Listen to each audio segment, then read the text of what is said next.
Long ago, when the world was not as kind and good as today, there lived a man named Noah. Unlike others around him, Noah was kind-hearted and lived a life of goodness in a world filled with mischief and wrongdoing. The earth was filled with people who were selfish and cruel, causing harm and sorrow.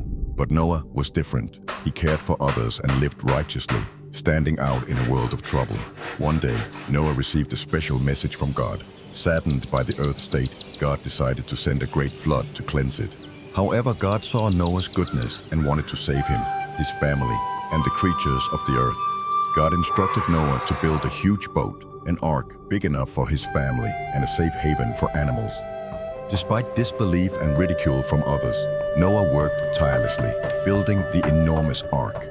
In an extraordinary event, pairs of every kind of animal began to arrive: lions, elephants, birds, and even tiny insects. They came to the ark as if guided by a mysterious force, ready to be sheltered from the impending flood. Then the rain started. It grew from a drizzle to a torrential downpour, covering the earth in water. Safely inside the ark, Noah, his family, and the myriad of animals floated atop the rising waters. The ark was a crowded, bustling refuge, filled with the sounds of animals. Noah and his family took on the immense task of caring for them, ensuring each creature was fed and safe during their time on the ark. After weeks, Noah sent a dove to seek dry land.